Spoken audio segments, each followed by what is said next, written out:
Don't play citizen with me. People like you don't just live in places like this." Grant Halverson's smile was polished and cruel as he stepped onto Serena Cole's porch, his vest brushing her shoulder like it had a deed to the house. "Papers. Now." His hand hovered at his belt. Not for safety, for show. An agent laughed behind him. "Whole streets filming. She'll fold." Serena didn't flinch. Her hands stayed open by instinct, posture locked the way it gets when chaos is measured, not feared. Halverson lowered his voice, savoring it. "Anonymous tip says you're illegal, and today I believe it." He had no idea who he was humiliating, or how badly this moment would cost him. Before continuing, comment where in the world you are watching from, and make sure to subscribe, because tomorrow's story is one you can't miss. The morning sun cast long shadows across Serena's front lawn as the ICE agents tightened their formation. Her package lay forgotten on the doorstep, a mundane reminder of the normal morning that had just shattered. She kept her hands visible, years of tactical training kicking in automatically. "Ma'am, we need to see your documentation now." Halverson's voice carried artificial authority, pitched to carry across the quiet street. Neighbors' curtains twitched. Car doors slammed as people delayed leaving for work, watching the scene unfold. Across the street, Eli Navarro's hands trembled slightly as he held his phone steady, recording everything. The morning light caught the lens, making it briefly glint. One of the agents noticed, shooting him a threatening glare. "I'd like to see your warrant," Serena stated calmly, her voice measured and clear. She remained perfectly still on her front steps, noting each agent's position, their gear, their body language. Everything about this felt wrong. Their aggressive stance, the lack of paperwork, the theatrical blocking of the street. Halverson's smile turned ugly. "You don't get to make demands here. Show us proof of legal status, or we'll have to assume the worst."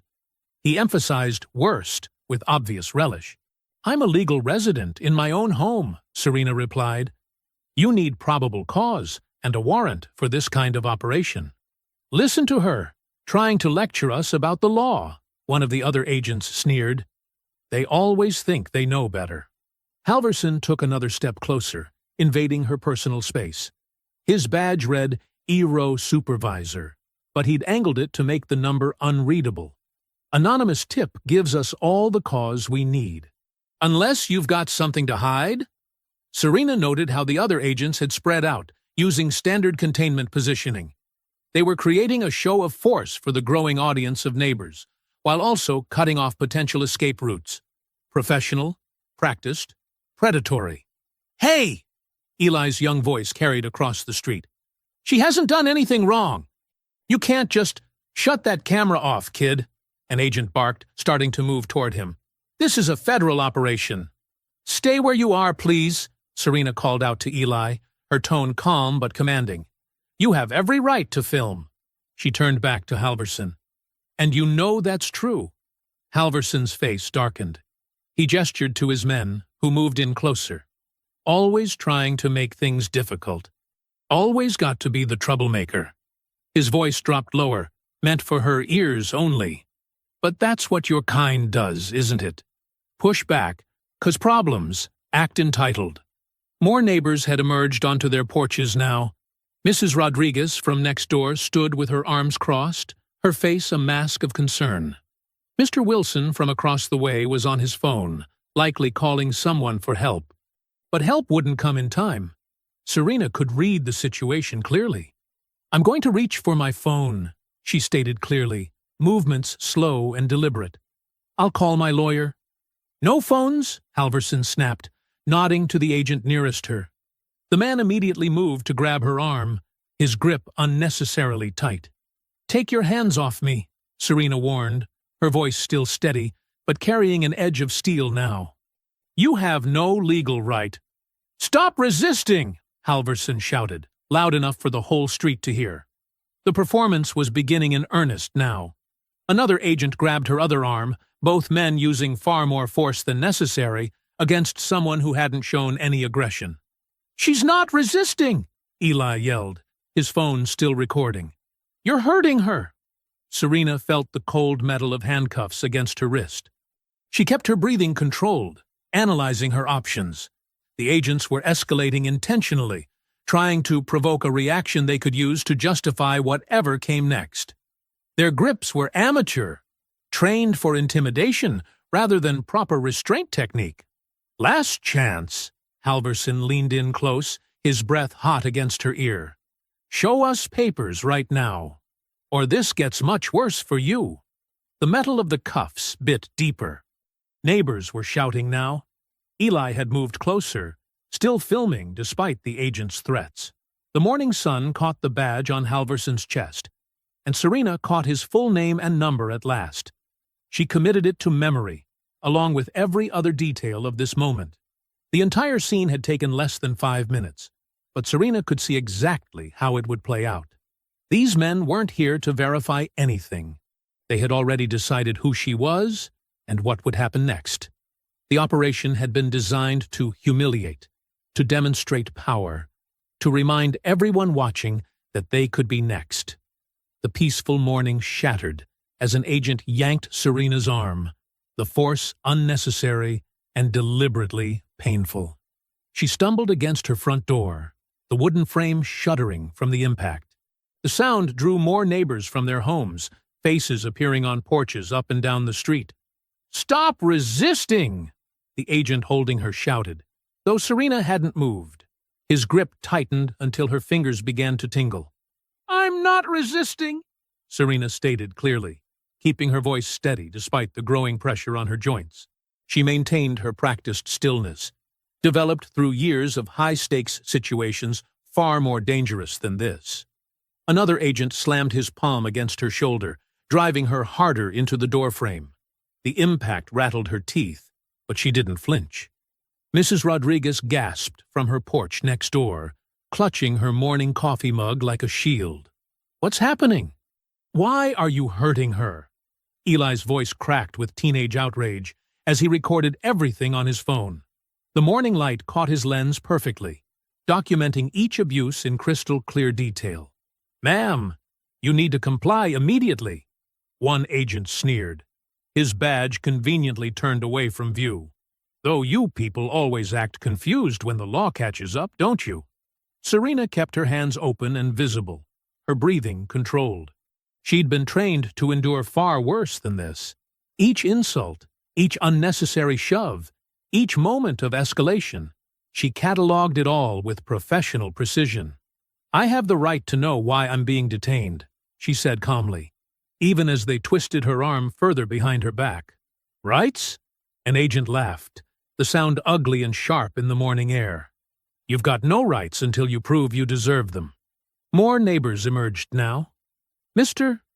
Wilson stood on his lawn in his bathrobe, phone pressed to his ear. The Martinez family watched from their driveway, their children's faces pressed against their car windows. The street had become an unwilling audience to this display of power. "Hey, back off with that camera, kid!" An agent suddenly broke formation, charging toward Eli with aggressive intent. The teenager held his ground, hands shaking but phone still steady. "I'm allowed to film. This is wrong, and everyone needs to see." The agent's hand shot out, knocking the phone from Eli's grip. It clattered onto the sidewalk. Before Eli could react, the agent's boot came down hard on the device, grinding metal and glass into the concrete. "Oops," the agent smirked, twisting his heel. "Shouldn't interfere with federal operations. That's illegal." Eli's voice cracked with fury and fear. "You can't do that." "File a complaint," the agent mocked, turning back toward Serena. Through it all, Serena remained still, absorbing each escalation with practiced control. Her military training screamed at her to act, but she waited, documented, evaluated, until one agent, frustrated by her composure, deliberately wrenched her arm past its natural range. The crack of overstressed joints cut through the morning air. Something shifted in Serena's eyes, a microscopic change that only someone trained to notice would catch. In one fluid motion, she pivoted on her back foot, using the agent's own momentum against him. Her movements were precise, economical, nothing wasted. The agent holding her arm found himself suddenly off balance, his grip broken by leverage points he didn't even know existed. He hit the concrete with a heavy thud that knocked the wind from his lungs. Another agent lunged forward, but met only air as Serena sidestepped, letting his own charge carry him stumbling past her. The entire sequence took less than 2 seconds. Silence fell over the street. Neighbors stood frozen, coffee mugs and phones forgotten in their hands. The remaining agents stared, hands hovering uncertainly over weapons, confronted with something their training hadn't prepared them for: competence. Serena stood perfectly centered on her front steps, hands still open, breathing steady. No wasted movement, no dramatic stance, just the absolute stillness of someone who knew exactly what they were capable of. The morning sun caught the sweat on her brow, the only sign of exertion. Halvorsen's face had drained of color as he stared at her, his earlier smugness evaporating like morning dew. The agent on the ground wheezed, trying to regain his breath. The one who had stumbled regained his balance, but didn't move closer. Uncertainty clear in his posture. The confrontation was over, not through chaos or luck, but through pure skill that couldn't be mistaken for anything else. The neighborhood held its collective breath, watching as their understanding of the woman who lived at number 247 underwent a seismic shift. For a moment, even the birds seemed to have gone quiet, as if nature itself was waiting to see what would happen next. The gentle morning breeze carried the scent of fresh-cut grass and the faint echo of distant traffic, a surreal backdrop to the scene frozen on Serena's front steps. The morning air crackled with tension as everyone processed what they'd just witnessed. Serena remained centered on her front steps, her stance relaxed but ready. The agent she'd thrown was slowly getting to his feet, his face flushed with embarrassment. His colleague who had stumbled kept his distance, newfound respect evident in his cautious posture. Halvorsen's complexion shifted from pale to scarlet. His hands trembled as he yanked his radio from his belt, nearly dropping it. "Code 3! Code 3!" He bellowed into the device, voice cracking. "I need immediate backup at this location." Sweat beaded on his forehead, despite the mild morning temperature. His eyes darted between Serena and his scattered team, searching for any remnant of his previous control. Finding none, his volume increased to compensate. "Who the hell do you think you are?" he demanded, jabbing a finger toward Serena. Spittle flew from his lips as he continued. "You just assaulted federal agents. You're going away for a long time." Mrs. Rodriguez had moved closer to her fence line, phone still recording. Mr. Wilson had joined her, his bathrobe fluttering in the morning breeze. Other neighbors emerged from their homes, drawn by Halvorsen's shouting. The street had become an amphitheater, with Serena's front steps as center stage. Serena's response came without theatrics, her voice carrying clearly across the tense silence. "Delta Force, active command." The words landed like stones in still water, ripples of impact spreading through the gathered crowd. One of the younger agents straightened suddenly, recognition dawning on his face. Another cursed under his breath, taking an unconscious step backward. "Holy shit!" someone whispered from the growing crowd. Radios crackled to life up and down the street as agents began urgent, whispered conversations with their superiors. The agent who had destroyed Eli's phone now looked like he wanted to crawl under the nearest rock. A woman walking her dog stopped at the edge of the scene, phone already raised. "Did she say Delta Force?" she asked loudly. The question bounced from person to person, growing in volume with each repetition. The Delta Force? Special Forces? Oh my God. Halvorsen's authority evaporated like morning mist. His previous swagger deflated as he realized he'd managed to assault one of the military's most elite operators. On camera, no less. His hands opened and closed reflexively as he processed this new reality.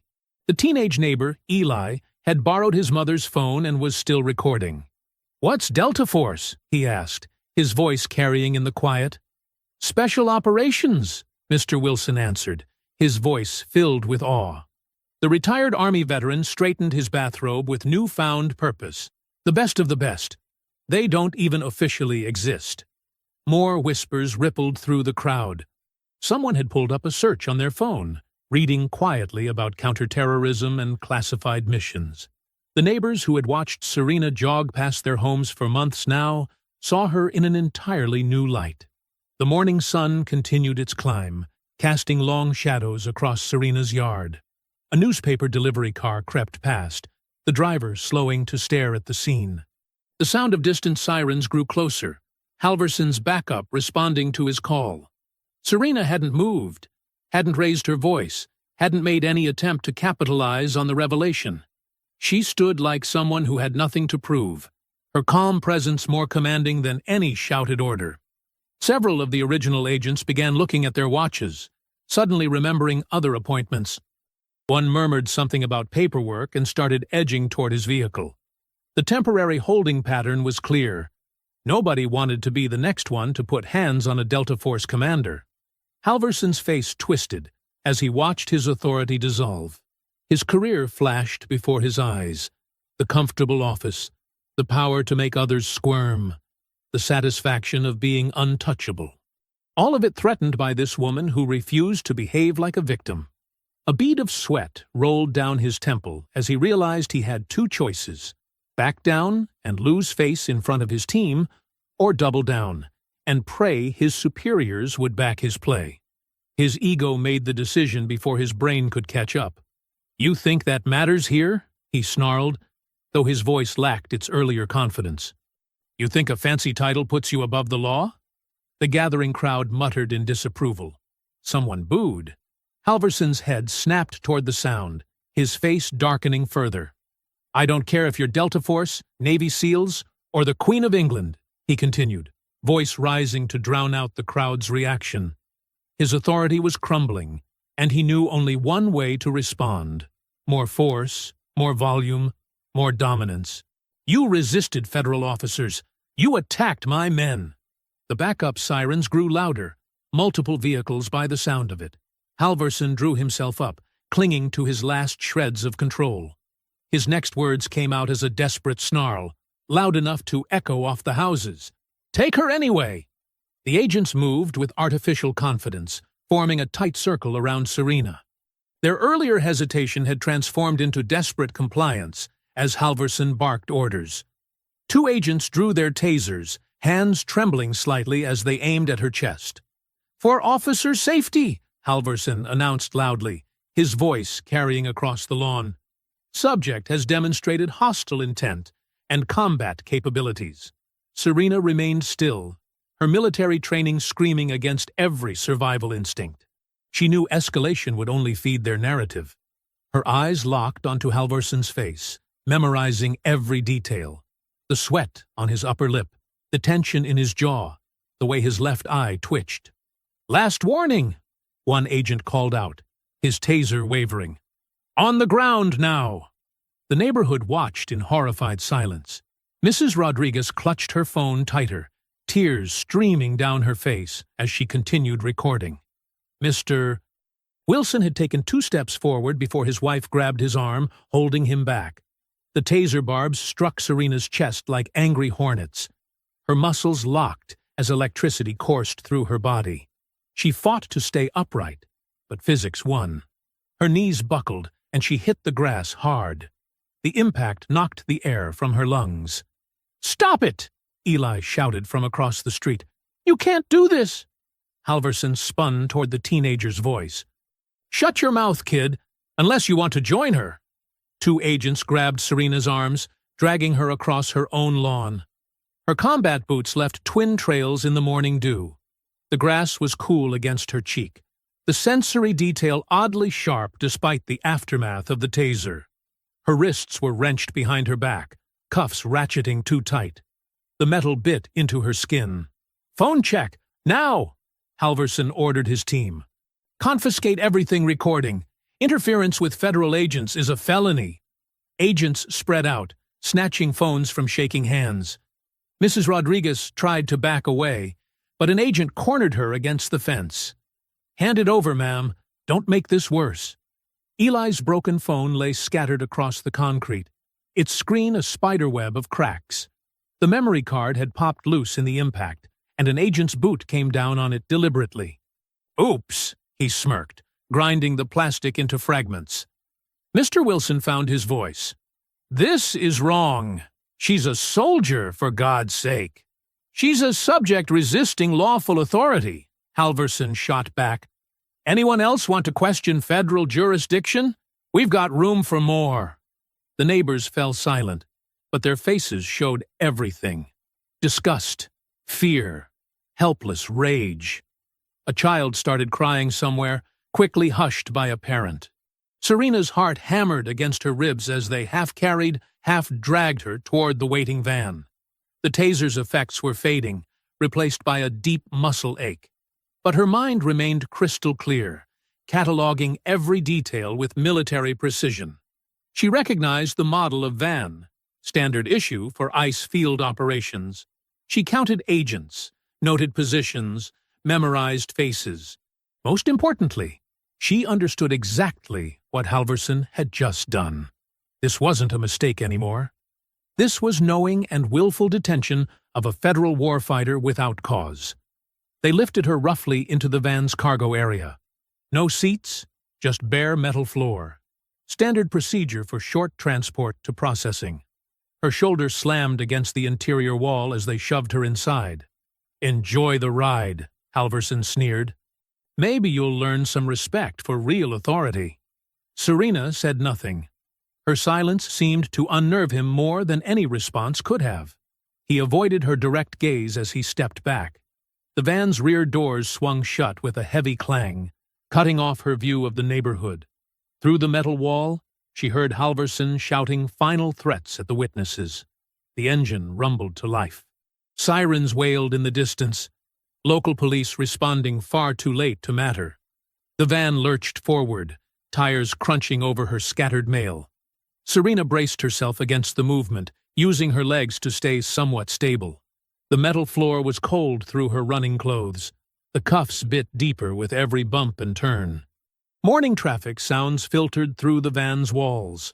Car horns, acceleration, normal life continuing while hers had just been upended. The sirens faded behind them, growing fainter until they merged with the city's background noise. Serena focused on her breathing, using techniques honed through years of operations. In through the nose, out through the mouth, slow and steady. She ran combat calculations in her head, assessing resources and vulnerabilities. Her wrists were already going numb from the too tight cuffs, but that was a problem for later. The van hit a pothole, bouncing her against the wall again. She could smell stale sweat and fear in the cargo area, evidence of previous occupants who had made this same journey under similar circumstances. But unlike those others, Serena understood exactly what Halverson had set in motion. This wasn't just a bad day anymore. This wasn't even simple abuse of power. This was a federal officer knowingly detaining a member of an elite military unit without cause. This was multiple agents participating in or witnessing the same crime. This was destruction of evidence, intimidation of witnesses, excessive force, and half a dozen other violations that would end careers once exposed. Halverson hadn't just made a mistake. He'd started a war he didn't understand with an opponent he had gravely underestimated. But that realization would come later.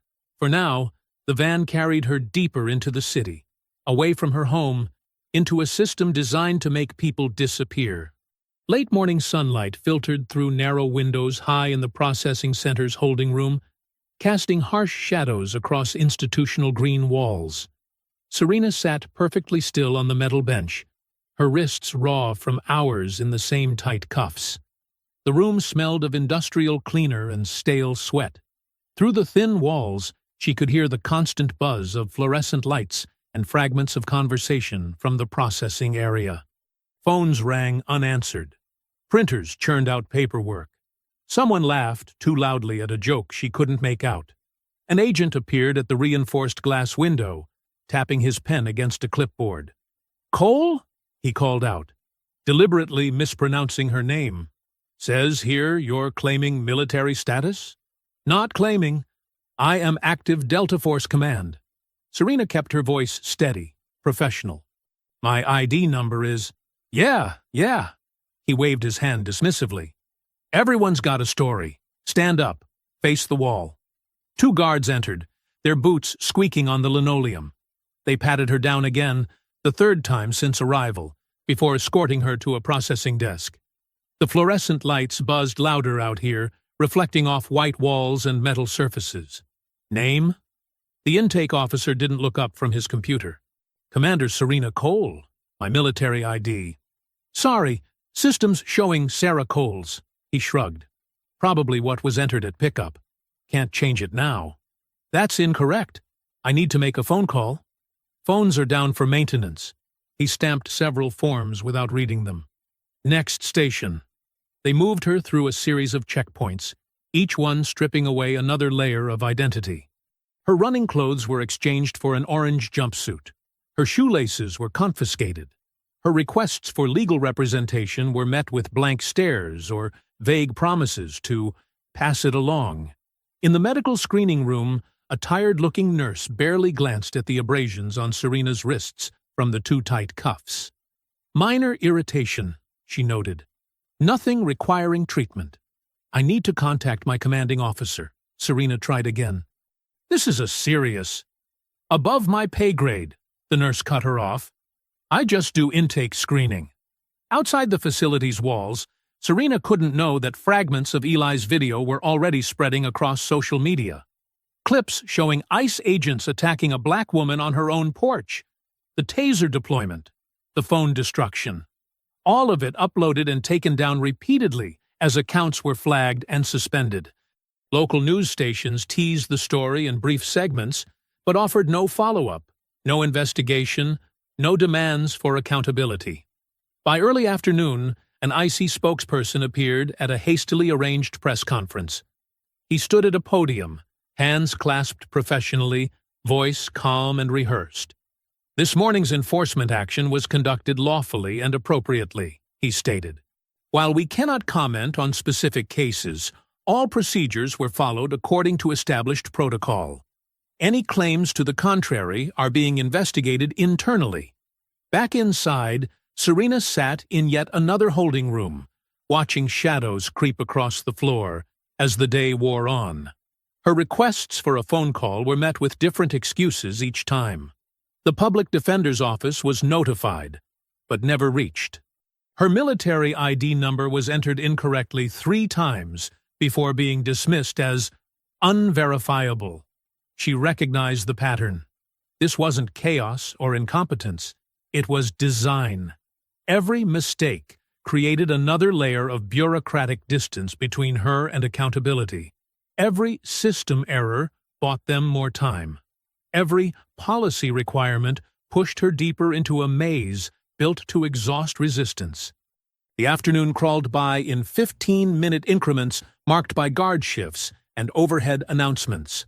Serena maintained her composure, her military training providing a framework for endurance.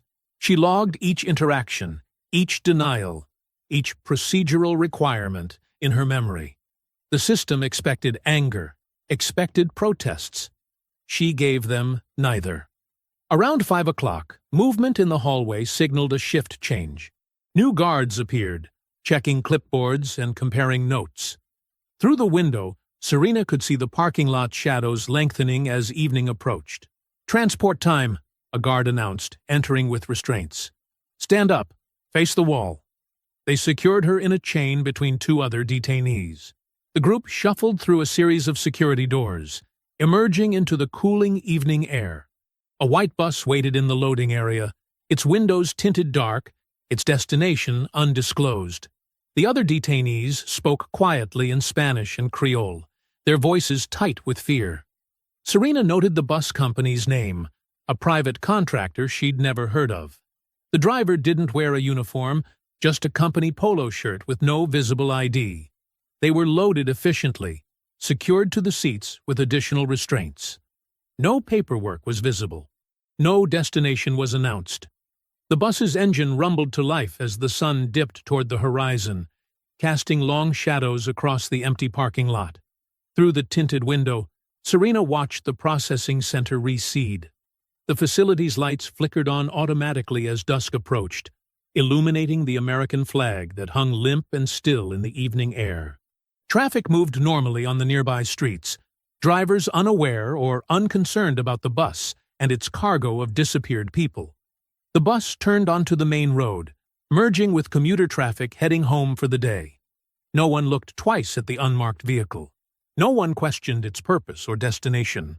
The system had worked exactly as designed, processing resistance into silence, turning outrage into paperwork, making inconvenient people vanish into bureaucratic shadows. The bus rolled to a stop in front of Redstone Transitional Detention Facility as night settled over the desert. Floodlights cast harsh shadows across razor wire and concrete walls. The facility sprawled low against the landscape, utilitarian and institutional, its windows narrow and reinforced. Guards efficiently unloaded detainees, their movements practiced and impersonal. Inside, the intake area hummed with fluorescent lights and machinery. The air felt thick with disinfectant and processed air. Della Price stood at the intake desk, her tailored blazer and pearls incongruous against the institutional backdrop. She smiled with corporate precision, clipboard in hand, as though welcoming guests to a hotel. "Good evening," she said, voice pleasant but empty. "I'm Administrator Price. Welcome to Redstone." She checked her papers.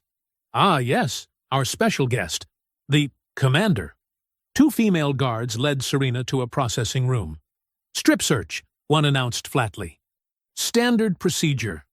Serena complied silently, enduring the invasive search with military discipline. The guards' latex gloves snapped loudly in the small space. Their movements were mechanical, designed to emphasize powerlessness. "Arms up, Commander," one guard smirked, drawing out the title. "We wouldn't want to miss anything important." After the search, they issued her facility clothing. Thin cotton in dull orange, several sizes too large. The pants dragged under her heels. The shirt hung loose, making her look diminished. "Medical screening," Price announced, appearing in the doorway. She gestured to a small exam room where a tired-looking nurse waited. "Any conditions we should know about?" the nurse asked without looking up from her form. "The cuff injuries need treatment," Serena stated calmly. "And the taser burns." "Minor irritation," the nurse interrupted, checking boxes rapidly. "Nothing urgent. Drink water." Price smiled apologetically. "We provide excellent medical care here, but we have to prioritize serious conditions. I'm sure you understand."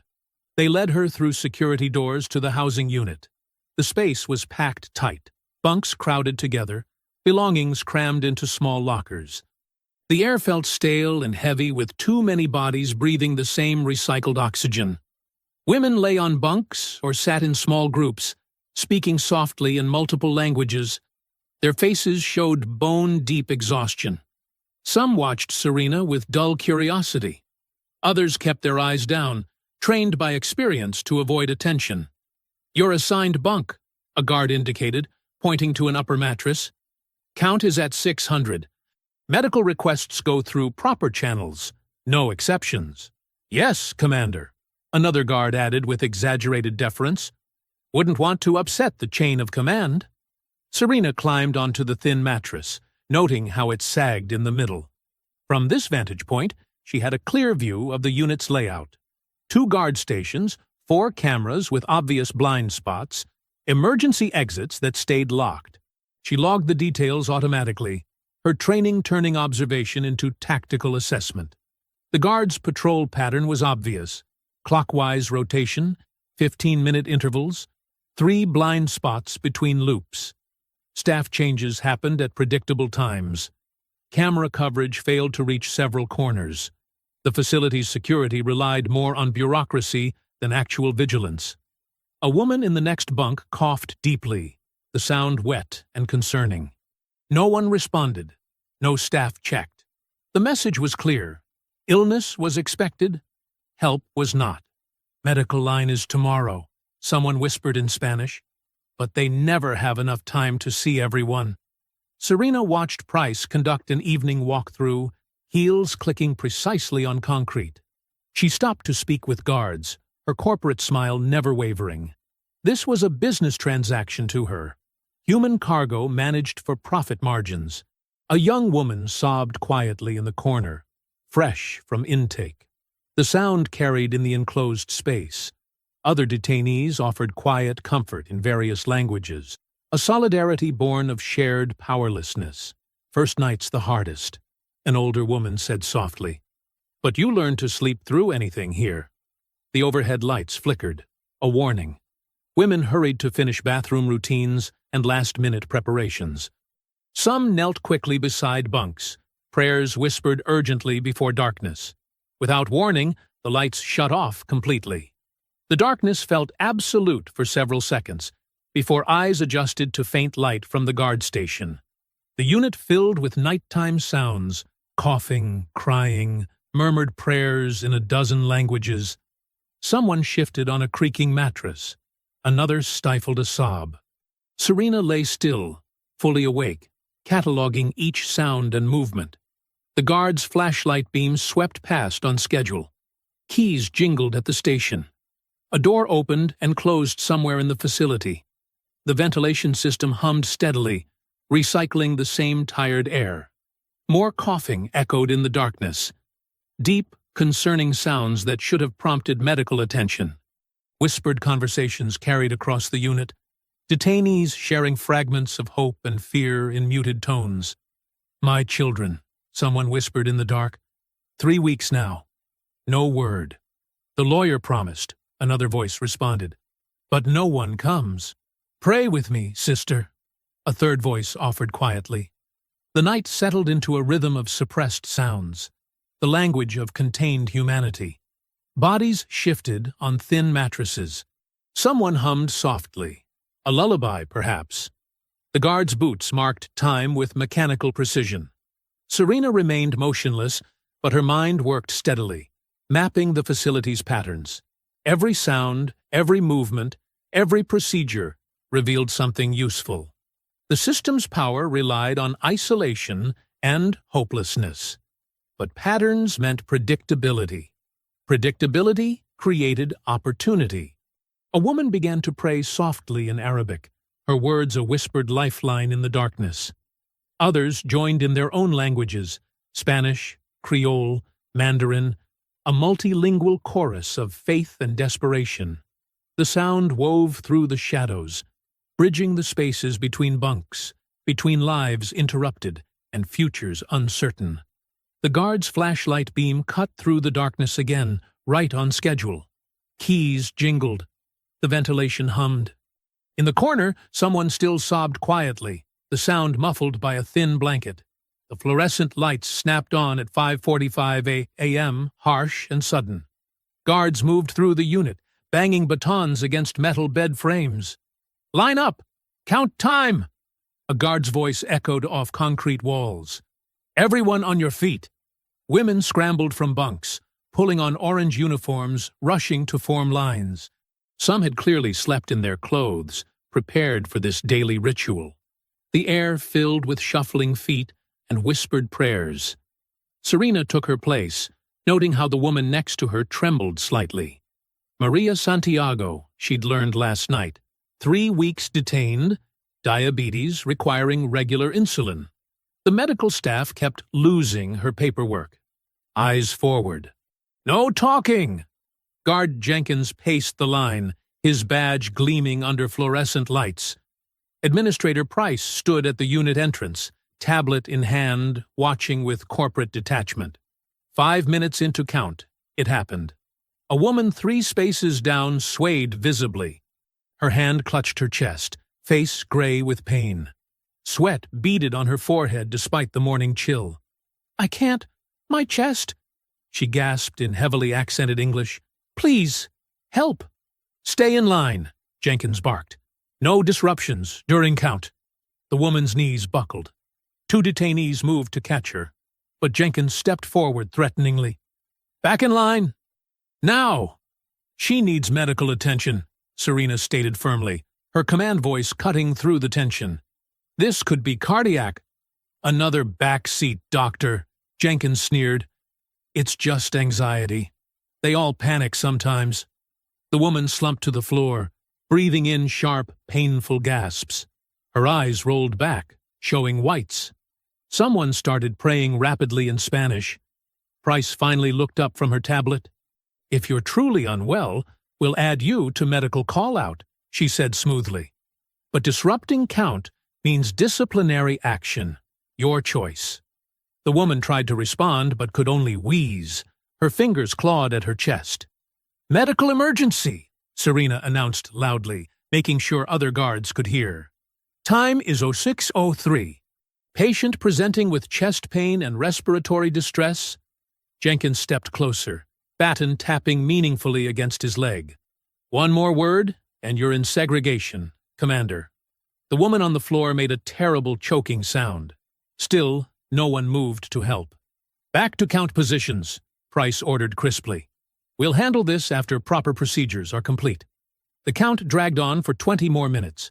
The woman lay gasping on the cold floor, ignored by staff. Other detainees watched helplessly, fear and anger mixing in their eyes. Finally, 2 medical techs arrived with a wheelchair. They lifted the semi-conscious woman without gentleness or urgency. Her head lolled as they wheeled her out. "Medical call-out starts at 0900, Price announced to the unit. "Submit requests through proper channels." She clicked away on her heels, tablet tucked under her arm. Serena immediately walked to the guard station and requested a medical form. The guard handed it over with obvious reluctance. She filled it out carefully, documenting everything she'd observed: time of onset, symptoms, staff response, delay in treatment. Her military training showed in the precise clinical details. "This needs immediate processing," she stated, holding out the completed form. The guard dropped it in an overflowing tray marked "Pending Review" without even glancing at it. "Medical will get to it when they get to it." Throughout the morning, women whispered about the incident. The woman's name was Lucia Mendez. She'd been complaining of chest pain for days. Medical kept telling her to drink water and rest. By afternoon, rumors spread that Lucia had been taken to an outside hospital. No official announcement was made. Her bunk was stripped and reassigned within hours. Serena watched the process unfold with cold clarity. How quickly a person could vanish here. How easily suffering could be buried in paperwork and procedure. She began constructing a mental record, knowing paper could be destroyed, but memory could preserve truth. 0603. Initial collapse during count 0623. Medical techs arrive 0645. Patient removed from unit 1100. Bunk stripped 1400. New detainee assigned to space. She memorized faces, names, badge numbers. Jenkins, who denied help. Price, who prioritized procedure over life. The medical techs who arrived too late, with too little concern. Each detail carefully stored away. Other women noticed her watching. A few approached quietly throughout the day, sharing their own stories of medical neglect in whispers. "My sister waited 2 weeks for insulin." They ignore pregnancy complications. "My friend's infection spread because they wouldn't treat it." Serena listened, memorizing each account. The pattern was clear. Neglect wasn't an accident here. It was policy. That evening, she heard Jenkins and another guard, Rodriguez, talking outside the unit door. Their voices carried through the window. "Heard the chest pain case coded in the ambulance," Rodriguez said. Jenkins laughed. "Yeah, another one who couldn't hack it. They never learn. Making a scene just makes it worse." "At least the paperwork's easier when they go off-site," Rodriguez replied. "Administrator Price likes a clean chart." They moved away, still chuckling. In the unit, women bowed their heads. Some cried quietly. Others stared ahead with empty eyes, perhaps wondering who would be next. Serena lay on her bunk, memorizing every word she'd heard, every laugh, every casual dismissal of human life. The system relied on forgetting, on erasing its victims from memory as easily as names from papers. But she would remember. Every detail, every face, every moment that proved this wasn't justice or security. It was calculated cruelty masked by bureaucracy. Above her, the fluorescent lights flickered, ready for another night of manufactured darkness, another night of controlled despair. Another night of waiting to see who might not survive until morning. The recreation yard at Redstone was a concrete rectangle surrounded by chain link and razor wire. Women walked in slow circles or sat on metal benches, shoulders hunched against the evening chill. Guards watched from elevated positions, their shadows stretching long across the yard. Serena paced the perimeter, counting steps, noting camera positions. 23 paces north to south, 18 east to west. 3 blind spots where fencing created shadows. 2 guards per shift, rotating positions every 30 minutes. "Ma'am?" A quiet voice interrupted her observations. Guard Tom Keller stood nearby, maintaining careful distance. His uniform was perfectly pressed, badge polished to a shine. "Could I speak with you a moment?" Serena studied him, mid-30s, clean-cut, nervous energy beneath his professional demeanor. She'd noticed him watching her during meals, his expression troubled. "Of course, Officer Keller," she replied evenly. He glanced around before stepping closer. "What happened to you?" "It isn't right," he whispered. "Some of us know that." Serena remained silent, face neutral.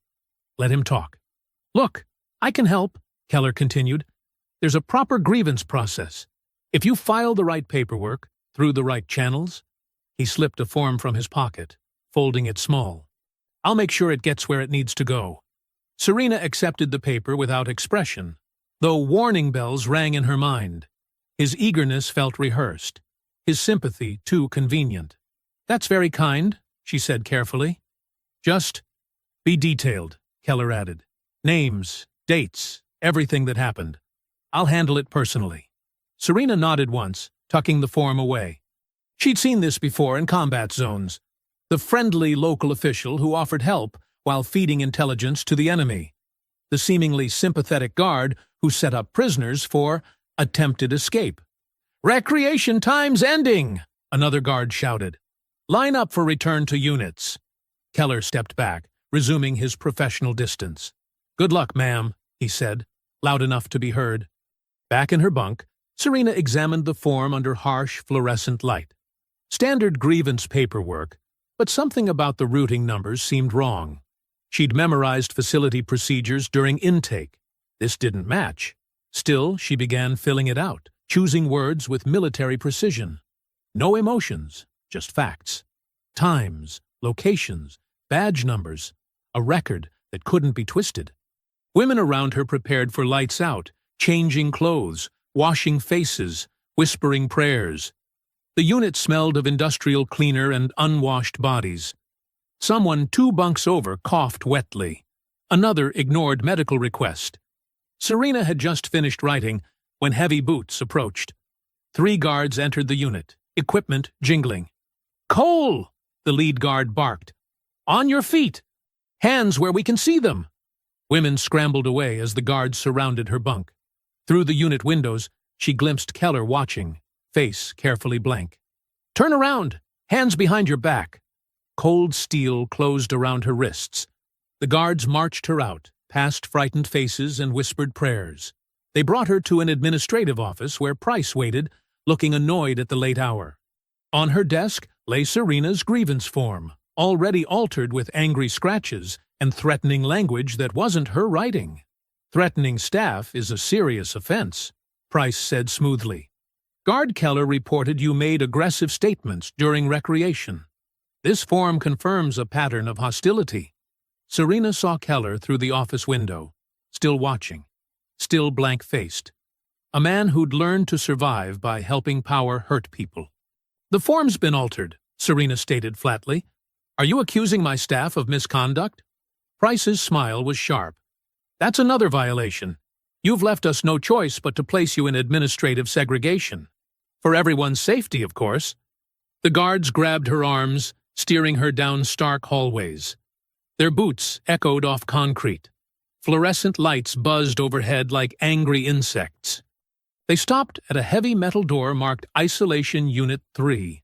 Inside was a bare cell. Narrow bunk, steel toilet, nothing else. The space felt hungry, designed to devour hope and time. "Strip search," a guard ordered. Serena endured the humiliation with military discipline, focusing on memorizing details. Guard badges, camera positions, the sound of keys. Every piece of information was ammunition. They took her uniform, leaving only a thin smock. The concrete floor bit cold through paper slippers. "You should have just kept quiet," one guard muttered as they prepared to leave. "Played along like everyone else." Serena stood at parade rest, spine straight, eyes forward. She'd survived worse cells in worse places. They wanted to break her spirit by proving no one could be trusted. Instead, they'd just confirmed what she needed to know. The whole system was compromised, from Keller's false sympathy to Price's corporate cruelty. The door slammed shut with a metallic boom. Darkness swallowed the cell, broken only by harsh fluorescent light bleeding under the door. The silence pressed in, thick as armor. In the distance, she heard Keller's voice as he passed. "It's better this way. She'll learn." But Serena stood unmoving in the center of her cell, already turning isolation into advantage. They thought they were burying her. They didn't understand. Sometimes the best position for gathering intelligence was from inside the machine. The fluorescent light hummed, painting shadows that tried to swallow her whole. But Serena remained standing, still as stone, mind already mapping her next moves. They'd given her exactly what she needed, a clear view of how corruption worked in this place, from false allies to manufactured charges. The isolation cell's fluorescent lights had long since blurred into a constant, buzzing presence. Serena sat on the thin mattress, back straight against the concrete wall, maintaining her internal clock, despite the unchanging light. 2 days, 14 hours, 27 minutes since they'd locked her away. The sound of boots in the corridor made her shift slightly, muscles ready. Multiple sets, moving with purpose. Keys jingled. Then the viewing slot in her door scraped open. "Stand up, Cole. Face the wall, hands behind your back." Serena complied with measured movements. The door opened, and 3 guards entered. Through the doorway, she glimpsed Administrator Price in her pressed suit, accompanied by an unfamiliar man in military dress blues. "Commander Cole," the military officer said, his voice carrying authority. "I'm Major Richardson, Judge Advocate General's office. We've confirmed your status and current assignment. This detention was unauthorized." Price's corporate smile had developed a slight strain. "There appears to have been a miscommunication regarding Commander Cole's documentation. We're fully cooperating to resolve—" "Save it," Richardson cut her off.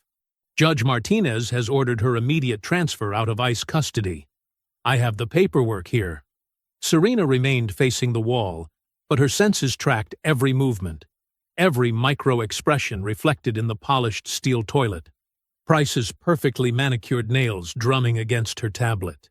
The guards shifting uneasily. "Of course," Price said smoothly. "We'll begin transfer procedures right away."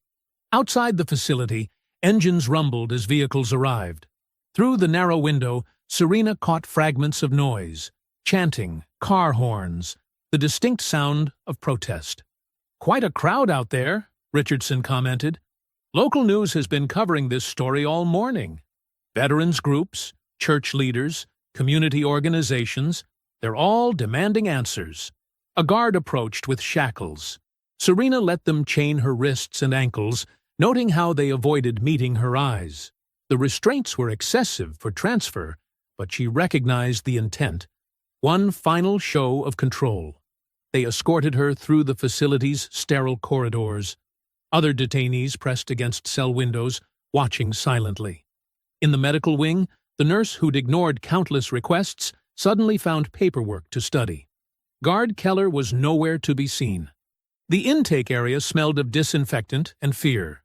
Serena's personal belongings, the clothes she'd worn on her porch that morning, her house keys, her military ID, were returned in a plastic bag. They didn't let her change. "The transfer vehicle is ready," Price announced, still maintaining her professional veneer. "We've arranged secure transport to—" "I'll handle the arrangements," Richardson interrupted. "Commander Cole is no longer in ICE custody." Through the administrative windows, Serena could see the crowd more clearly now. Dozens of people lined the facility fence. Signs demanded justice. American flags waved. A group of veterans in uniform stood at attention, facing the building. News vans crowded the parking lot. Cameras pointed at the entrance. Reporters shouted questions at facility staff who hurried past, heads down. The story had broken wide open. A black SUV with government plates waited at the Sally Port, flanked by 2 police cruisers. As they approached the vehicle, Serena catalogued details: diplomatic plates, Federal Protective Service markings, proper security protocols. Everything appeared legitimate. The judge was very clear, Richardson explained, as a guard unlocked her shackles. You're to be transferred to military custody immediately. We have MPs waiting at Fort Carson to process you back into proper status. Relief flickered through Serena's chest. Small, dangerous, quickly suppressed. She'd seen too many moments of apparent victory turn hollow. The crowd's chanting grew louder as the Sally Port gate opened. Signs became readable. Free Commander Cole. Stop ICE abuse. Veterans deserve better. Price stepped forward one last time, hand extended professionally. Commander, we regret any inconvenience. Serena looked straight through her, denying her the closure of a polite fiction. After a moment, Price's hand dropped. The SUV's interior was cool and clean.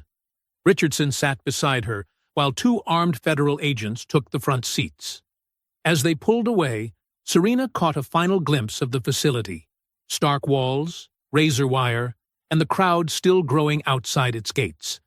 They merged onto the highway, heading south. Serena watched mile markers pass, tracking their route. The driver maintained proper protocol, staying in formation with the police escorts. Everything seemed correct, yet something in her gut remained coiled tight. Richardson reviewed paperwork, occasionally speaking into a phone. The federal agents maintained professional silence. Through the tinted windows, Serena noted they'd passed 3 exits that would have led to Fort Carson.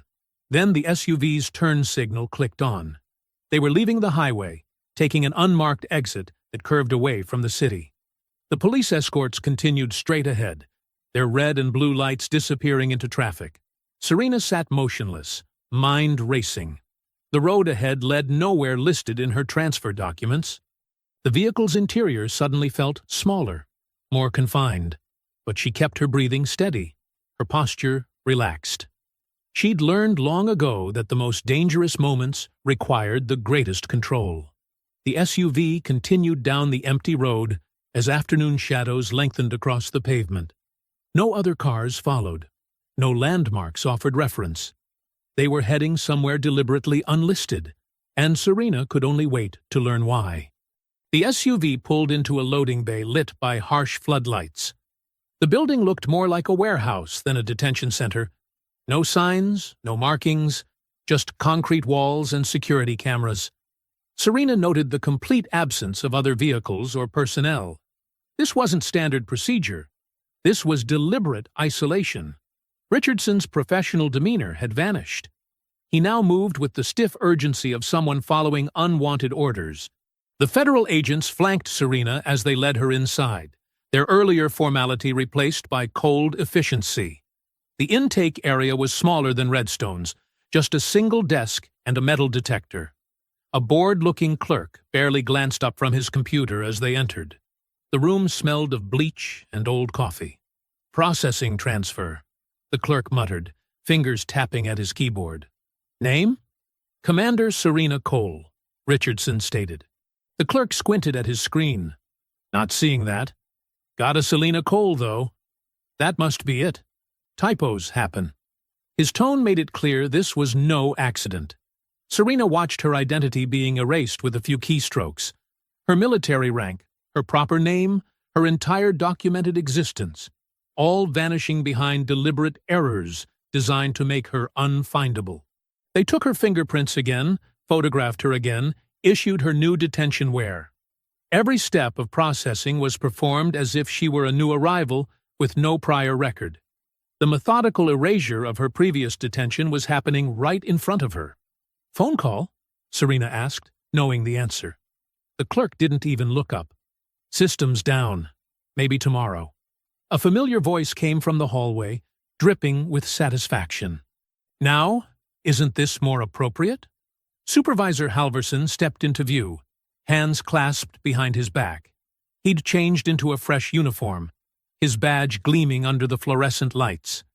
The smirk on his face spoke of a man who believed he'd won. "Paperwork is a beautiful thing," he said, moving closer. "When done correctly, it can make anything disappear." He emphasized the last word, savoring it. "No more cameras here, no protesters, no interfering mayors or journalists. Just proper procedure." Serena met his gaze steadily, refusing to give him the satisfaction of a response. Her silence only seemed to encourage him. "You know what I love most about this job?" Halverson continued, circling her like a shark. "Teaching people where they really stand. All that military status you were so proud of doesn't mean anything now. Here, you're just another number in the system. A very carefully managed number." Through the small window in the intake area, Serena could see a TV mounted in the guard break room. The local news was playing silently. Mayor Lyle Berrigan stood at a podium, his face a mask of practiced concern as he addressed reporters. Even without audio, Serena could read his body language, the careful gestures, the diplomatic non-answers. His lips formed familiar phrases, conducting a review, urging patience, respecting federal jurisdiction. The perfect performance of a man determined not to help. The guards processed her belongings methodically, logging each item with exaggerated care. Her military ID was accidentally dropped, the corner cracking against the floor. Her dog tags were catalogued under miscellaneous metal items, every action designed to strip away her identity, her dignity, her existence in the outside world. They led her down a narrow corridor lined with empty cells. The facility was eerily quiet compared to Redstone. No voices, no movement, just the buzz of fluorescent lights and the echo of their footsteps. This wasn't a normal detention center. This was a place designed for people meant to be forgotten. The cell they assigned her was bare, except for a thin mattress and a stainless steel toilet sink combination. The door closed with a heavy clang that seemed to seal her off from the world entirely. Through her tiny window, Serena could see just a slice of the night sky. Somewhere out there, people were protesting, demanding answers, waving signs with her name. But they were looking in the wrong place, fighting the wrong battle. The system had simply absorbed their pressure and redirected it, like a martial artist turning an opponent's force against them. Serena sat on the hard mattress, back straight, hands relaxed on her knees. She closed her eyes, but her mind remained sharp, alert. The time for enduring was over. Now was the time for strategy. She began mapping the facility in her mind, the guard rotations she'd observed, the camera positions, the security procedures. She noted which guards avoided eye contact, which ones showed hints of discomfort with their roles. She recalled every name mentioned, every snippet of conversation overheard. The system that held her wasn't just bars and walls, it was procedures, paperwork, and people. It operated on assumptions of powerlessness, on the expectation that its victims would be too broken or scared to fight back effectively. But they'd made a crucial mistake. They'd given her time to study their methods, to understand their weaknesses. Halverson and his allies were betting on her disappearing quietly, becoming another ghost in their machine. They thought isolation would break her spirit. Instead, it had given her clarity. Every aspect of her training, the tactical analysis, the psychological warfare, the strategic planning, could be turned against this system. In the darkness of her cell, Serena began to plan. Not an escape that would only validate their actions. No, she would dismantle their operation from within, using their own procedures and protocols against them.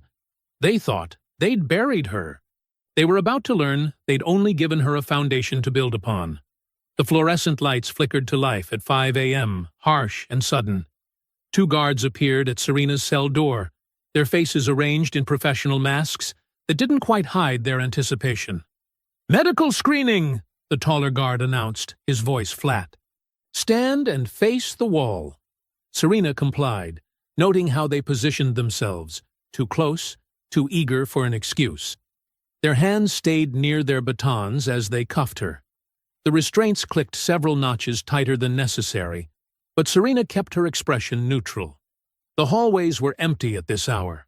Their footsteps echoed off bare concrete walls as they led her through a maze of corridors. Serena mapped each turn, each security door, building her mental layout of the facility. This wasn't the way to medical. They were heading deeper into the administrative section where cameras were conspicuously absent. They stopped at a heavy door marked Storage B7. The shorter guard unlocked it, revealing a bare concrete room with a metal table bolted to the floor. No windows, no cameras, no witnesses. "Inside," the taller guard ordered, shoving Serena forward. The room smelled of cleaning chemicals and something metallic. Old bloodstains marked the floor, despite attempts to scrub them away. This wasn't their first medical screening. Supervisor Grant Halverson stepped in behind them, closing the door with deliberate slowness. He'd changed into casual clothes, no uniform, no badge, nothing official to document. He pulled latex gloves from his pocket, snapping them on with practiced ease. "Good morning, Commander," he said, making her rank sound like an insult. "I hope you're finding our accommodations educational." Serena remained silent, watching him circle the room. His movements were relaxed, almost playful. A predator, confident in his territory. "You know what I find fascinating?" Halverson continued, leaning against the table. "How quickly important things become meaningless. Take your military record, for instance." He pulled a folder from under his arm. Very impressive on paper. Combat deployments, commendations, classified operations, all just irrelevant paperwork now. He opened the folder, making a show of reading. All those missions defending America, and here you are, detained as a potential threat to national security. Ironic, isn't it? Serena kept her breathing steady, her stance balanced. She'd endured worse interrogations, but this was different. This wasn't about information. It was about breaking her spirit. "We have some paperwork of our own to handle," Halverson said, producing another document. "A simple incident report. Seems you became combative during routine processing. Attacked 2 officers. Very unfortunate." He held out a pen. "Sign it, and maybe we can discuss improving your conditions." Serena looked at the report, then back at Halverson. Her silence was answer enough. His face hardened. "I was afraid you'd be difficult about this." He nodded to the guards. "Make sure she understands the situation." The taller guard grabbed Serena's cuffed hands, yanking them up behind her back until her shoulders screamed. The other guard drove his knee into her thigh, targeting the nerve cluster. Pain shot through her leg, but Serena refused to cry out. "Still playing soldier?" Halverson mocked. "This isn't a battlefield. There's no honor here, no medals for endurance. You're just another detainee who doesn't know when to submit." They kept her there for hours. Pressure points, stress positions, calculated pain that left no obvious marks. Through it all, Serena remained silent, focusing on her breathing, memorizing every detail. Names muttered, techniques used, timing of shift changes outside. When they finally tired of their game, Halverson leaned in close. "This is just the beginning. Everyone breaks eventually. Even Delta Force commanders." They dragged her to the actual medical unit, where a middle-aged nurse waited. The woman's eyes widened slightly at Serena's condition, but she kept her face professionally blank until the guards stepped outside. As she gently examined Serena's bruises, the nurse whispered, "I saw them take you to B7. I know what they do there." Her hands trembled slightly as she applied antiseptic. "This isn't right. None of this is right." Serena studied the nurse's face, the fear in her eyes, but also determination. Here was someone with access, with knowledge, and most importantly, with a conscience she couldn't ignore. The guards returned too soon, impatient to return Serena to her cell. As they led her away, she caught the nurse's gaze one last time.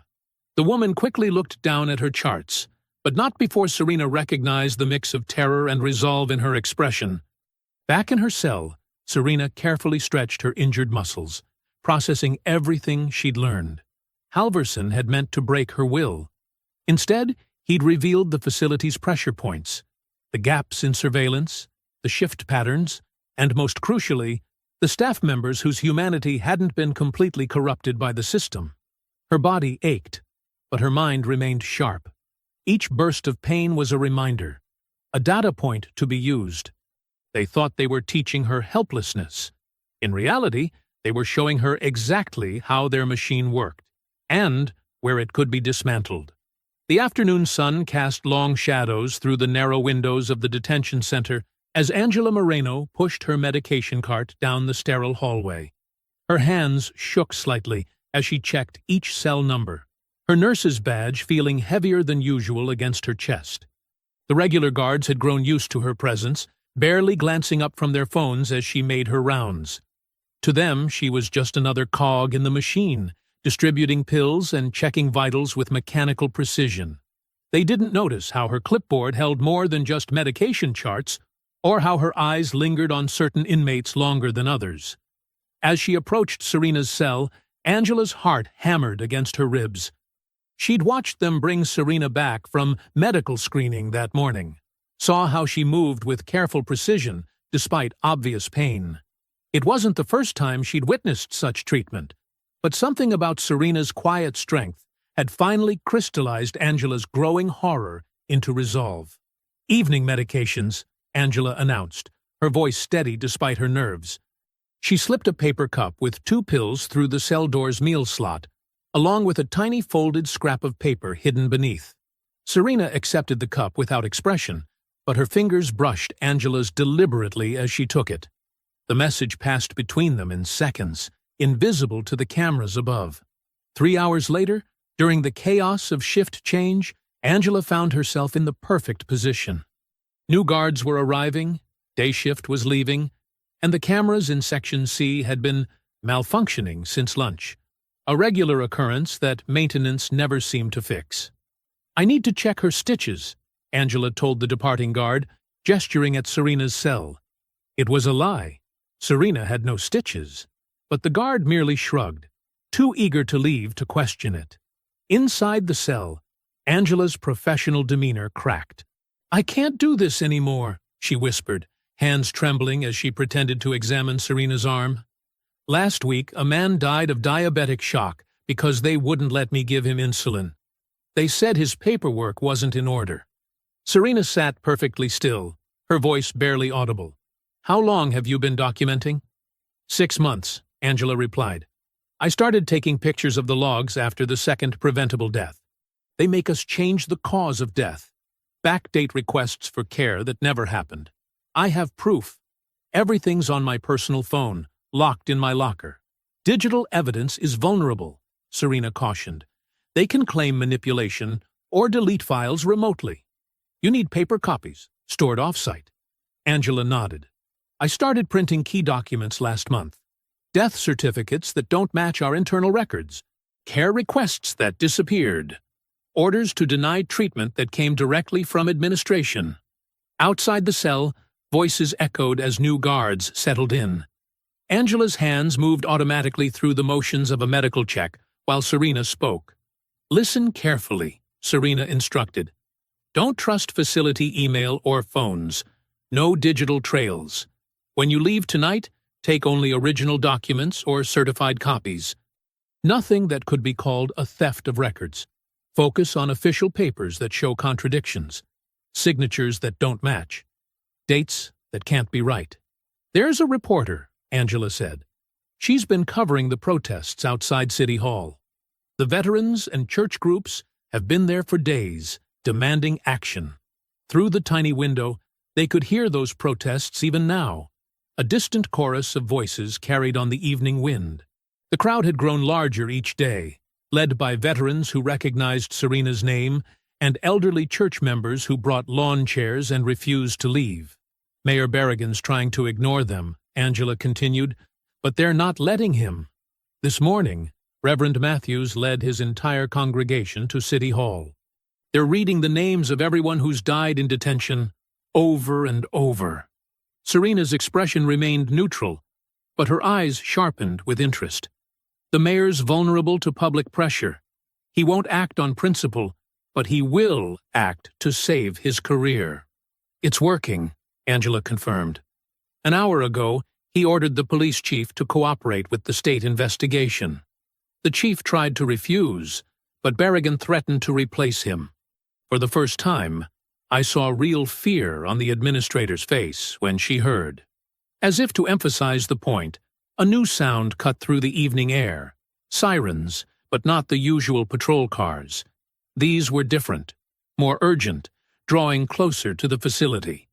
That's state police, Serena observed quietly. And probably investigators. They'll want to secure records before anything can be destroyed. Angela straightened up, adjusting her uniform. I have to finish my rounds.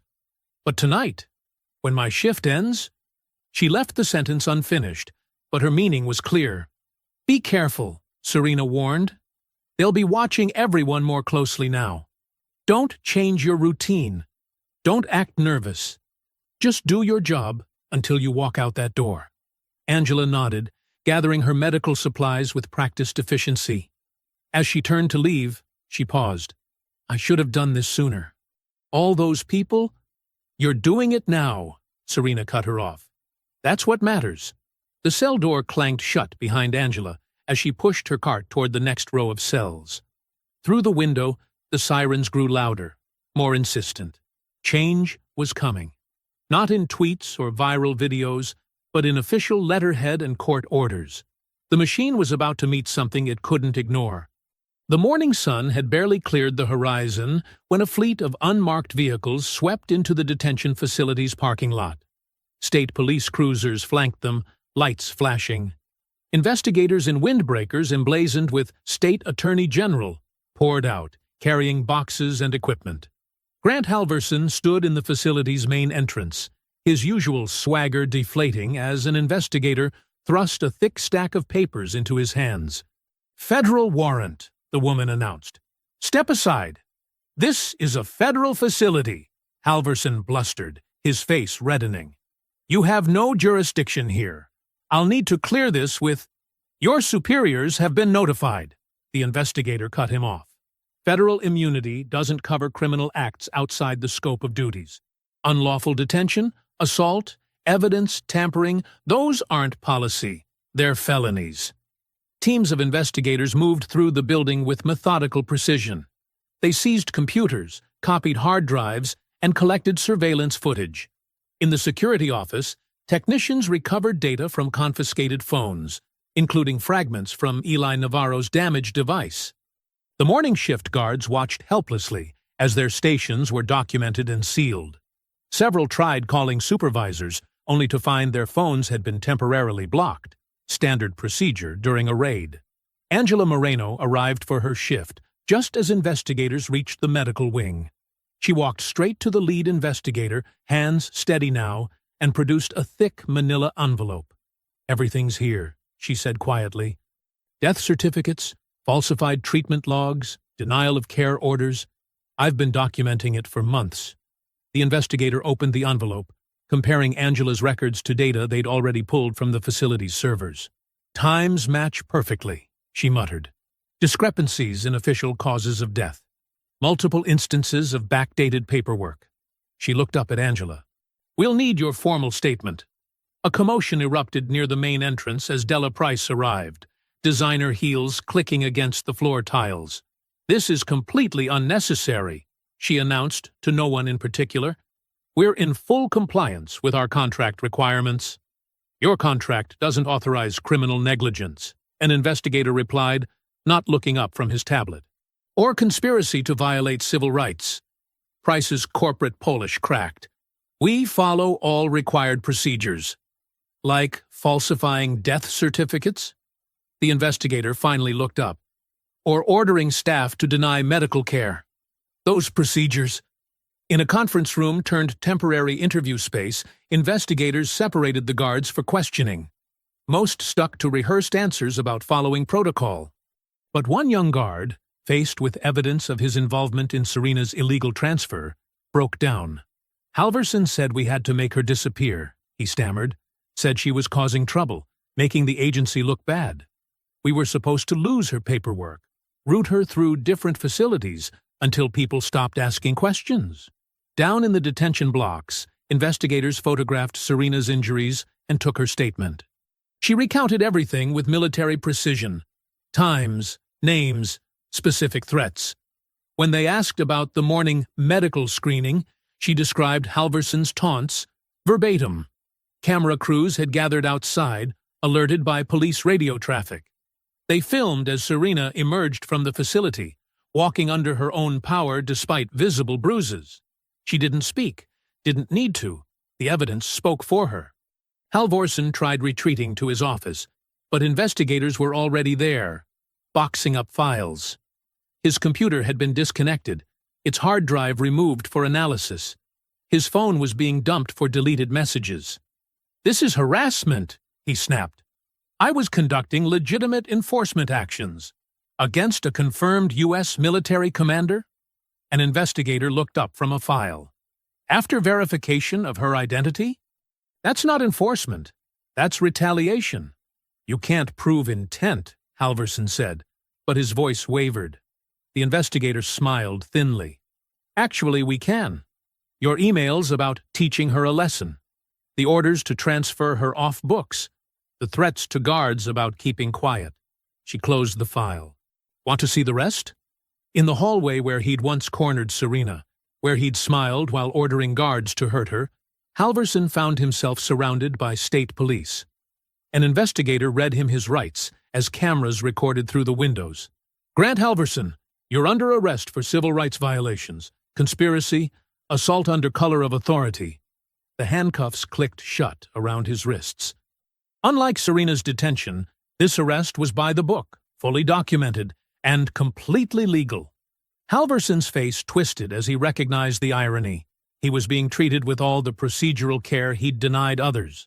Guards and staff watched silently as he was led out. No one moved to help him. No one spoke in his defense. The machine he'd used to crush others had finally jammed on truth. Undeniable, documented truth that no amount of bureaucratic maneuvering could erase. Angela stood in the medical wing doorway, watching investigators box up years of falsified records. For the first time in months, her hands were completely steady. Down the hall, other staff members were already talking to investigators, offering their own stories now that the dam had broken. Outside, the morning sun climbed higher as more official vehicles arrived. The facility's parking lot filled with forensics teams, document specialists, and civil rights attorneys. The system that had run on darkness was being exposed to light, and would never be the same. The courthouse steps teemed with people under the hot afternoon sun. News vans lined the street, their satellite dishes reaching skyward like metal trees. Veterans stood shoulder to shoulder with church groups, retirees, and families. The crowd had started gathering before dawn, drawn by rumors of major announcements. State Attorney General Marion Walsh approached the podium, flanked by federal prosecutors and civil rights attorneys. Camera shutters clicked rapidly as she adjusted the microphone. Behind her, Serena Cole stood quietly in her formal military uniform, ribbons and medals catching the sunlight. Following a comprehensive investigation, Walsh began, her voice carrying across the hushed crowd, "We are announcing multiple felony charges against former ICE Supervisor Grant Halverson and several other officials involved in the unlawful detention and assault of Commander Serena Cole." She held up a thick document. The indictments detail a pattern of deliberate civil rights violations, including assault under color of authority, unlawful detention, obstruction of justice, and evidence tampering. These weren't mistakes or misunderstandings. They were crimes committed by people who believed their badges placed them above the law. Reporters' hands shot up, but Walsh continued. "Additionally, our investigation revealed systematic negligence and misconduct at the Redstone Detention Facility. Multiple deaths were covered up. Medical care was routinely denied. Records were falsified to hide violations. In the front row, Della Price sat rigid, her corporate composure cracking as Walsh announced, "The state has terminated its contract with Cornerstone Detention Services, effective immediately. The facility will be shut down, pending comprehensive federal and state reviews of all deaths and incidents during their management." Mayor Lyle Berrigan stepped to the podium next, looking uncomfortable but determined. "I also announce that Police Chief Marcus Davidson has been removed from his position, effective immediately. His refusal to investigate federal officers who committed crimes in our jurisdiction was a dereliction of duty. We've appointed Interim Chief Sandra Martinez, who has committed to enforcing the law equally, regardless of what kind of badge someone wears." The crowd murmured approval. Several veterans nodded grimly. A church elder whispered, "About time." Inside the courthouse, the main hearing room was packed. Halverson sat at the defense table, his usual swagger replaced by nervous fidgeting. His attorney kept whispering urgently in his ear, but Halverson barely seemed to hear. Judge Rebecca Morton studied the charging documents carefully before looking up. "The evidence presented here is deeply troubling.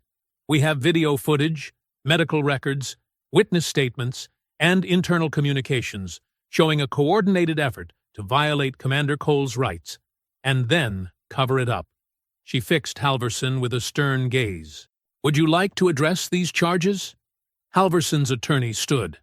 "Your Honor, my client was conducting legitimate enforcement operations against a confirmed U.S. military commander," Judge Morton interrupted, "after her identity was verified. Please don't insult this court's intelligence." When Serena took the stand, the room fell silent. She spoke clearly and precisely, describing events without embellishment or anger. She detailed the initial assault, the deliberate denial of her rights, the attempts to make her disappear into the system. Her calm recitation made the cruelty even more stark. "They knew who I was," she testified. "They knew I was Delta Force. But Supervisor Halverson said that didn't matter anymore, that my service meant nothing here. Then he ordered agents to tase me and drag me away in front of my neighbors." Angela Moreno testified next, presenting carefully preserved records showing patterns of neglect and cover-ups. Her hands shook slightly as she described watching detainees suffer and die while treatment was denied. "We were told to write natural causes on everything," she said. No matter what really happened, other staff members came forward, describing how Halverson had ordered them to lose paperwork, deny calls, and isolate anyone who complained. One guard broke down describing how they were trained to make problems go away through transfers and isolation. The evidence mounted hour after hour: surveillance footage, email chains, falsified medical records, witness statements. Halvorsen seemed to shrink in his chair as his actions were laid bare under fluorescent lights and sworn testimony. Judge Morton listened intently, taking careful notes. When the last witness finished, she set down her pen and surveyed the courtroom. "The evidence presented here shows not just individual misconduct, but institutional failure on a massive scale. We've seen how quickly enforcement can become abuse when oversight fails and accountability disappears." She turned to where Serena sat. "Commander Cole, please rise." Serena stood, ramrod straight, as Judge Morton continued. "This court orders your immediate and unconditional release, with full restoration of status and privileges. Furthermore, all records related to this unlawful detention are to be expunged." The gavel crack echoed through the hushed room like a gunshot. The judge wasn't finished. "Additionally, given the overwhelming evidence of criminal conduct, this court orders Grant Halverson held without bail pending trial. The other charged officials will surrender their passports and remain under supervision." Halverson's face went ash-gray as bailiffs approached. His attorney started to object, but Judge Morton cut him off. "Your client used detention as a weapon. Now he can experience it legally, with all the rights he denied others. Outside, the crowd had grown larger. News helicopters circled overhead, their cameras capturing the scene as Halverson was led out in handcuffs. Several of his former agents were already being processed in the courthouse basement. State investigators continued carrying boxes of evidence from their vehicles: computers, phones, hard drives, and files that documented years of abuse. Each piece would be catalogued, each incident investigated, each victim's story finally heard. The wheels of justice, so long stalled, had begun to turn.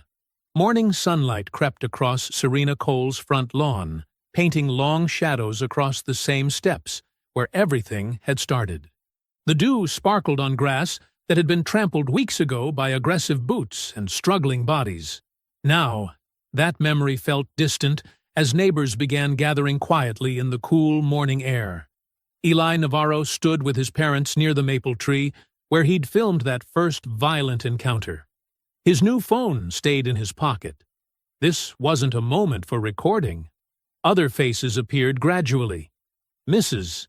Henderson from 2 doors down, walking slowly with her cane, the Rodriguez family from across the street, Pastor Williams with several church elders, and a dozen veterans in pressed uniforms who had helped keep the pressure on City Hall. They assembled without fanfare or announcement. No police barriers, no news vans, no protesters with signs. Just community members standing together in the gentle morning light, their presence making a different kind of statement. Mayor Berrigan arrived looking humbled, his usual political polish replaced by genuine solemnity. The new interim police chief, Sandra Martinez, stood beside him in her crisp uniform, her face set with quiet determination. They carried a folder of official documents and a framed commendation. Serena emerged from her front door wearing her Delta Force dress uniform, medals gleaming in the early light. She moved with the same controlled grace she'd shown that first morning, but now there was peace in her stance, rather than tension. The crowd parted respectfully as she descended the steps. "Commander Cole," Mayor Berrigan began, his voice carrying clearly in the morning stillness, "we gather here not just to honor your service, but to acknowledge our failure and commit to real change." He gestured to Chief Martinez, who stepped forward with the documents. "This morning, we're announcing the formation of the Community Justice Oversight Coalition," Martinez stated. "It will be permanently funded and legally empowered to monitor law enforcement activities, investigate complaints, and ensure accountability at every level." She handed Serena the papers. "Your experience exposed systematic failures that can never be repeated. This coalition ensures that won't happen." A sustained murmur of approval rippled through the gathered neighbors. Several veterans nodded firmly, their faces stern with approval. The mayor then lifted the framed commendation. "Commander Cole, for your courage in facing unlawful detention, your discipline in pursuing justice rather than vengeance, and your dedication to ensuring lasting change, we present this official commendation." He paused, adding quietly, "It won't undo what happened, but it stands as public record that truth prevailed." Serena accepted the frame with a precise nod, then turned to address the gathering. Her voice carried clearly, measured, and strong. "Thank you, but this moment isn't about medals or commendations." She gestured to Angela Moreno, who stood nervously at the edge of the crowd. "It's about a nurse who saw wrong and spoke up, risking everything." Angela stepped forward, blushing as Serena continued, "It's about a teenage neighbor who kept filming when others looked away." Eli straightened his shoulders, standing taller as several people patted his back. "It's about veterans who wouldn't let their oath be forgotten." Serena acknowledged the uniformed men and women. "Church leaders who demanded moral courage from elected officials." Pastor Williams dabbed at his eyes. "Families who showed up day after day until justice couldn't be ignored." She held up the coalition documents. "This isn't just paper. It's proof that accountability is possible when community stands together. Not with violence, not with vengeance, but with persistence and truth." Mrs. Henderson thumped her cane emphatically. "Amen to that." Chief Martinez stepped forward again, her badge catching the morning light. "The coalition begins work immediately. We've already selected community representatives, legal advisors, and oversight committees. Every complaint will be investigated, every incident reviewed. No exceptions. The mayor added, the city council has approved permanent funding and granted the coalition legal authority to access records, conduct investigations, and issue binding recommendations. This isn't a symbolic gesture. It has real power to create change. Serena surveyed the gathered faces. Neighbors who had witnessed her humiliation now stood witness to this restoration. The street felt different, as if the community had awakened to its own strength. These weren't just houses anymore. They were homes protected by shared vigilance. People began approaching Serena individually, offering quiet words of support or simply clasping her hand. Mrs. Henderson hugged her fiercely, whispering, "We've got your back now, honey." The Rodriguez children presented her with a hand-drawn card covered in wobbly stars. Eli's parents thanked her for acknowledging their son's courage. "You showed him that doing the right thing matters," Eli's father said, his voice rough with emotion. Angela Moreno approached last, still seeming unsure of her place. Serena gripped her hands firmly. "Without your evidence, none of this happens," she said quietly. "You chose truth over fear. That's real courage." The gathering dispersed gradually, neighbors returning to their homes with new purpose. The veterans offered crisp salutes, which Serena returned sharply. Pastor Williams promised to keep the coalition in his prayers. Chief Martinez confirmed their first meeting would be next week. Soon, only the morning remained, peaceful and bright. The maple leaves rustled gently where Eli had stood filming. A delivery truck drove past without slowing. Just another normal morning on a street that had found its voice. Serena climbed her front steps one more time, the commendation tucked under her arm. Coalition papers held carefully. The same door that had witnessed violation now opened to welcome her home. She stepped inside, closed it gently behind her, and for the first time since that dawn days ago, breathed in peace. If you enjoyed the story, leave a like to support my channel and subscribe so that you do not miss out on the next one. On the screen, I have picked 2 special stories just for you. Have a wonderful day.